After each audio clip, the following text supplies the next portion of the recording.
India से cheap labour का देश। पिताजी क्या करते हैं? ड्राइवरी करते हैं। कचरे का ट्रक चलाते हैं। नमक के फैक्ट्री में मजदूरी करते हैं। ये आनंद कुमार जी हैं, ब्रिलियंट टीचर हैं। ये पढ़ाएंगे आज से आप लोगों को।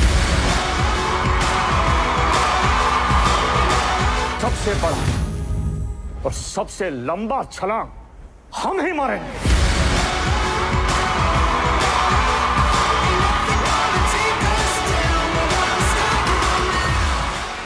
मैं एक सिंपल मास्टर हूँ, आप फिल्म में भी देखें। हमारा कोई वैसे मोटिवेशनल स्पीकर के तौर पर बोलने का अनुभव नहीं है। मैंने बिंद्रा जी को बताया था कि भाई मैं तो ऐसा कुछ बोलता नहीं हूँ, आप जोश में ला देते हैं, सबके खून को गर्म कर देते हैं, आपके बोलने से धमनियों में खून तेज दौड़ने लगता है। मैं तो सीधा साधा देहाती मास्टर हूँ, मैं क्या बताऊंगा, हमसे तो ज्यादा तेज लोग हैं यहाँ पर।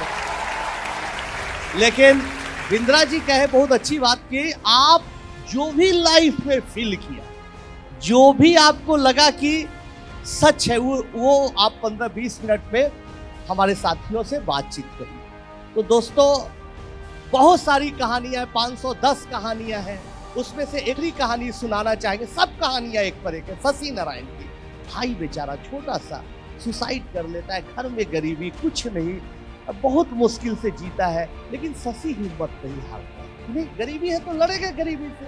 समस्याएं तो जीवन में आती ही है, कुछ अच्छा करिएगा तो चैलेंजेस आएगा ही। आप बिना चैलेंज के कभी कुछ भी किसी को नहीं मिला है। आप सोचिएगा कि हाँ, बिंद्रा जी आपको समझा दिए कि 2 पॉपकॉर्न, एक छोटा एक बड़ा, आप भी दुकान पर सजा दीजिएगा और कहिएगा कि भाई खरीद लो और बड़ा आदमी बनेंगे। नहीं, आ जाएगा गुंडा। नया नया चैलेंज आएगा, जो सीख के जाइएगा उससे अलग चैलेंज आएगा। बड़ा सोच छोटा करने का मौका ही नहीं देगा। तो जीवन चुनौतियों से भरा हुआ है, इस बात का आप हमेशा ख्याल रखिएगा।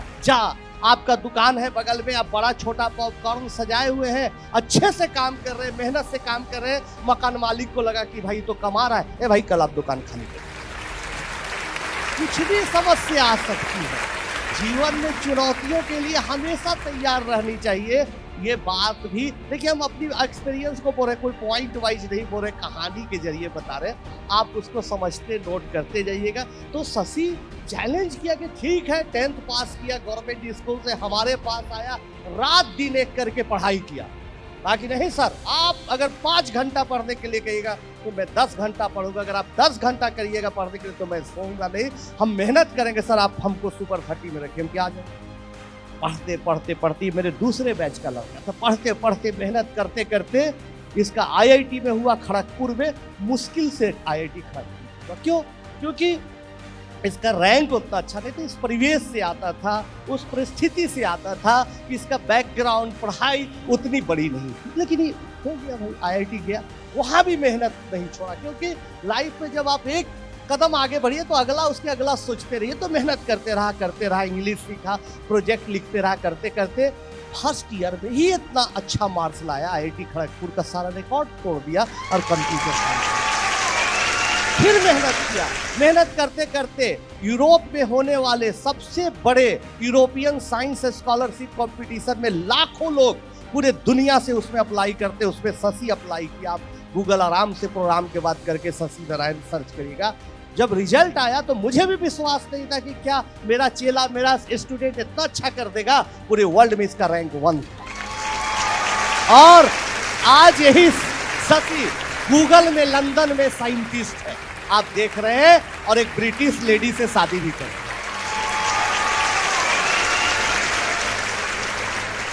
मेरा भी जन्म आप फिल्म में देखे थे, बहुत गरीब घर में हुआ।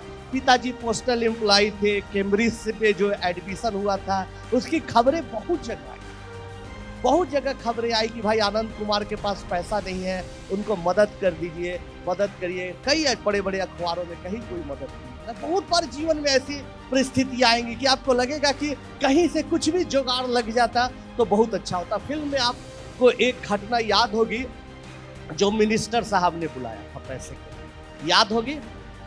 फिल्म में जितना मिनिस्टर साहब ने अच्छी एक्टिंग की थी उतना तो फिल्म में दिखाया नहीं। मिनिस्टर साहब बोले कि आ जाना, पैसे की जरूरत होगी आ जाना। हम गए पिताजी के साथ, वैसे ही जनता दरबार लगा हुआ है, पॉलिटिकल बातें चल रही है, बोल रहे हैं मिनिस्टर साहब कि ठीक है मदद करेंगे, सबको आगे बढ़ाते चल जाए। जाति की बात, किस पार्टी को, किस कैंडिडेट को वोट कितना दिया जाए, कितना टिकट दिया जाए, चल रही बात। मुझे बुलाया कि बैठिए, क्या बात है आपके सर, आप भूल गए, आप बोले थे पैसे के लिए आपने बुलाया था। एकदम फिल्मी अंदाज में बोला उन्होंने, बुलाया था। मैं उस हर नौजवान को बुलाता हूँ जो देश के लिए अच्छा काम करता है, जो प्रदेश के लिए अच्छा काम करता है। तूने भी अच्छा काम किया, आपको बुला लिया, बैठिए। मुझे लगा कि ये नेताजी तो भाई पैसा का बात ही नहीं किया, बड़ा चालाक आदमी है। फिर लगा पिताजी बोले कि भाई कान में हो सके बड़े आदमी हैं, भूल गए हो, तुम इनको अच्छे से समझाओ। तुम तो बोले खाली कि बुलाया, कान में बोले। फिर हम कहे प्रणाम सर। बोले अब क्या हुआ? हम कि सर ऐसा है कि आपने बोला था पैसे के चक्कर में। बोला था पैसे के चक्कर में, पैसे के चक्कर में मत पड़ना। अच्छे अच्छे के लोगों को पैसे के चक्कर में बर्बाद होते देखा है। बड़े बड़े पॉलिटिशियन, IAS IPS जेल चले जाते हैं पैसे के चक्कर में। महात्मा गांधी पैसे के चक्कर में रहते थे, गौतम बुद्ध पैसे के चक्कर में रहते थे। पैसा के चक्कर में मत पड़ो, बैठो। हम कहते भाई ये तो एकदम फिल्म की तरह। जब फिल्म की कहानी लिखी जा रही थी, उस पर रिसर्च हो रहा था, तो हमारे डायरेक्टर थे विकास बहल जी या संजीव दत्ता स्क्रिप्ट राइटर, वो लोग बोलते थे कि भाई ये सब तो आपको फिल्म दिखाएंगे तो हम इसको फिक्शन समझेंगे। ऐसा आपका जीवन में कई घटनाएं हैं कि सब पूछे लगेगा कि झूठ हो रहा है, लेकिन वाह क्या बात है, आपको तो ऑलरेडी कहानी फिल्म की। तब फिर तीसरी दफा हम लोग निराश होकर निकल रहे थे। पिताजी कहे बेटा एक बार और ट्राई लो, साफ बोलो इनको कि विदेश जाना है। हम बोले सर प्रणाम, मुझे विदेश जाना। कहाँ जाना है? हम सर इंग्लैंड जाना है, कैम्ब्रिज जाना। ओ इंग्लैंड जाओ, अमेरिका जाओ, जापान और जर्मनी भी जाओ, अच्छा अच्छा काम करो, लेकिन इस मिट्टी को जहां बिहार में तुम जन्मे हो कभी नहीं बोलना। इसी मिट्टी पर महावीर को कर्मभूमि रही है, गौतम बुद्ध को ज्ञान प्राप्त हुआ है, वापस यहाँ आके गिव बैक टू सोसाइटी करना जाओ। है फिल्म में इसी कारण दिखाया गया, लेकिन क्लाइमेक्स फिल्म में नहीं दिखाया गया। फिल्म की अपनी एक छोटी सी उम्र होती है, टाइम होता है, उसी में दिखाया जाता है। फिर इसके बाद जो फिल्म में नहीं दिखाया गया वो पार्ट बता रहे हैं। हम पिताजी के साथ गए, बाहर गए, सड़क के उस तरफ चाय बिक रही थी, मंत्री जी के क्वार्टर के ठीक ऑपोजिट ठेले पर चाय बिक रही थी। हम पिता पुत्र चाय पी रहे थे। चाय वाला पिताजी से पूछा कि बेटा नौकरी मांगने गए थे क्या? डांट सुन क्या है क्या? एकदम चेहरा दोनों का ऑफ है। पिताजी बताए नहीं भाई ऐसी ऐसी बात है। चाय वाला गर्म हो गया, डट कौन भेज दिया इस मंत्री के पास आपको? कैसे गए? जो आदमी 3-4 महीने से मेरा उधार चाय मंगवा के पीता है, पैसा नहीं देता है, वो क्या आपको पैसा देगा? तो दोस्तों ये देश में बदलाव उसी वक्त आएगा जब आप लोग अच्छा व्यापार करेंगे। इस देश में बदलाव उसी समय आएगा जब आप लोग कोई नया इनोवेशन करेंगे।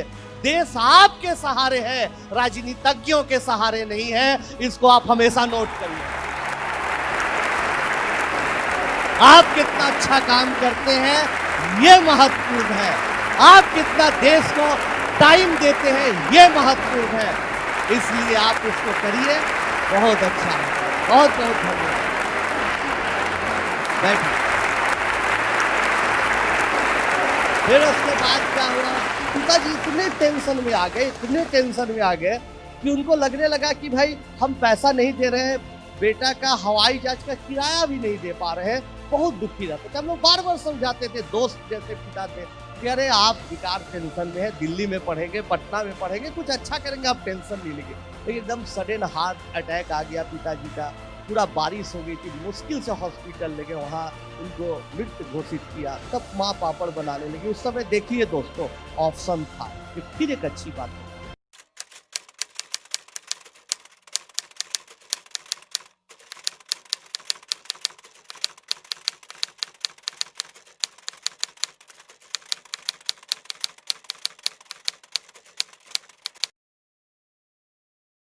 पोस्टल डिपार्टमेंट में पिताजी के जगह पर हमारी नौकरी मिल रही थी। आप लोग जानते हैं अनुकंपा के आधार पर गवर्नमेंट ऑफ इंडिया देती है नौकरी, नौकरी देती है। तो सब लोग कहा कि बेटा तुम पोस्ट ऑफिस में काम कर लो, कुछ लिखा पढ़ी कर का काम कर लो, चिट्ठी बांटने के नहीं कुछ लिखा पढ़ी का काम दे देंगे और टाइम निकाल के तुम पढ़ लो। लेकिन दोस्तों हम लोगों ने डिसीजन लिया, माँ ने कहा ठीक है बेटा जो तुम करोगे कहोगे वही हम लोग करेंगे मिलके, कि कभी भी छोटी छोटी चीजों के साथ समझौता मत करो। अगर आप छोटी छोटी चीजों के साथ समझौता कर लेते तो आज पोस्टल डिपार्टमेंट में एक एम्प्लॉय रहते, डाक विभाग में चिट्ठी का लेन देन कुछ करते रहते, भाई काम करते रहते। तो ही हम बता रहे हैं कि हमने सोचा नहीं अच्छा आगे करना है, पढ़ते रहना है। तब कोचिंग सेंटर में पढ़ाने का मौका मिला, वहाँ पर पैसा आने लगा, लोग बोले लगे चलो कोटा में तुमको ले जाते, वहाँ तुमको स्टार के तौर पर लॉन्च करते। क्या फिर एक लोभ आया कि लाखों करोड़ों कमा सकते हैं, बहुत कुछ अच्छा कर सकते हैं। लेकिन दोस्तों फिर वहाँ पर हमने अपने आप को कंट्रोल किया कि नहीं, जो गरीब बच्चे जो फिल्म में देखा, जो बच्चों को दिखा, वैसे बच्चों को देख के लगा कि अभी छोटी छोटी चीजों का त्याग करिए और अपने मिशन पर लगे रहिए। हमारे जैसे लाखों करोड़ों इस देश में बच्चे हैं, नौजवान हैं जो पैसे के अभाव में नहीं पढ़ रहे, उनके लिए काम करिए। तब सुपर 30 चलने लगा। मेरा भाई प्रणव है जो फिल्म में देखे थे, वो साथ देने लगा, पढ़ाई चलने लगी। माता जी आप देख रहे हैं खाना बना रही हैं, ये हमारी माता जी है, खाना बनने लगा, बच्चे पढ़ने लगे। तब आया डोनेशन का मौका। जब आपका नाम हो जाएगा, विवेक जी का आज नाम है, सब लोग आपके हैं। लेकिन सोचिए विवेक जी जब शुरू किए होंगे कोई नहीं सुनने आता होगा, कोई विश्वास नहीं करता होगा।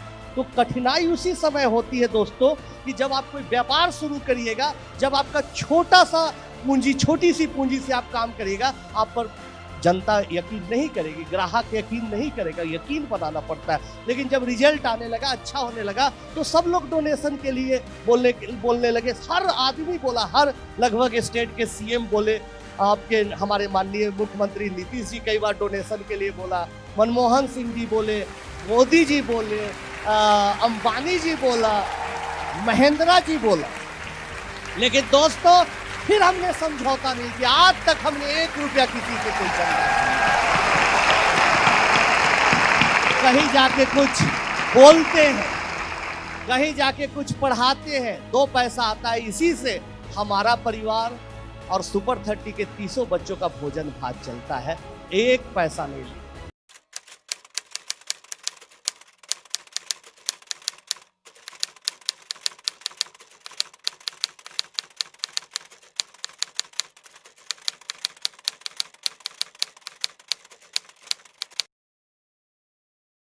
आप ईमानदारी के साथ, बर्गर पिज्जा वाला फंडा के साथ, मकान बेचने वाला फंडा के साथ प्रोजेक्ट बना के अपना काम करिएगा, निश्चित तौर पर चलेगा। लेकिन जिंदगी इतनी आसान नहीं है। जो सबसे हिंदी पट्टी क्षेत्र में है, आपके साउथ में कम है, महाराष्ट्र में कम है, लेकिन हिंदी पट्टी क्षेत्र में है कि जलने वालों की संख्या बहुत ज्यादा है। इस बात से वो ज्यादा दुखी है कि भाई आपका बिजनेस क्यों फल फूल रहा है, उनका क्या कष्ट है मतलब नहीं है। तो बहुत सारे कोचिंग माफिया लग गए पीछे हमारे, भाई पटना कोचिंग एसोसिएशन का मेंबर बन जाओ, चंदा दे दो, इधर तुम ज्यादा फीस लेके पढ़ाओ, ये सुपर 30 का साधु बनने का नाटक छोड़ो। क्या क्या चला फिल्म में, तो आपने एक अटैक देखा, फिर वैसे वैसे 4-5 अटैक हम पर हुए। और हमारा सबसे भयानक अटैक था कि हमारा नॉन टीचिंग स्टाफ मुन्ना जब मुझे बचाने गया तो इसके पेट में यहाँ से यहाँ तक पूरा चाकू से फाड़ दिया गया और 5 दिन तक ये बेहोशी के हालत में था। सब लोग बोल रहे थे पटना मेडिकल कॉलेज में कि छोड़ दो पढ़ाना, छोड़ दो, क्या फायदा है इस काम करने से, छोड़ दो। उस समय तो एकदम निराशा हो गई, सब दोस्त परिवार रिलेटिव सब बोल रहा था। डॉक्टर ने अचानक बोले, मैं भी डर गया कि क्या करे नहीं करे, छोड़ ही दे क्या। डॉक्टर ने बोला कि भाई इसको ऑपरेट करना पड़ेगा, बचाना मुश्किल है, हमको कम से कम 5-6 बोतल खून चाहिए। हम बोले खून, मेरे 300 बच्चों हॉस्पिटल में खड़ा था। बोला सर पहले मेरा ब्लड ग्रुप टेस्ट करिए, पहले मेरा ब्लड ग्रुप। तब लगा चाहे कितनी भी कठिनाई हो, कितना भी हमला हो, लेकिन मुझे इन बच्चों के लिए ही काम करना है। तो समस्या आपके पास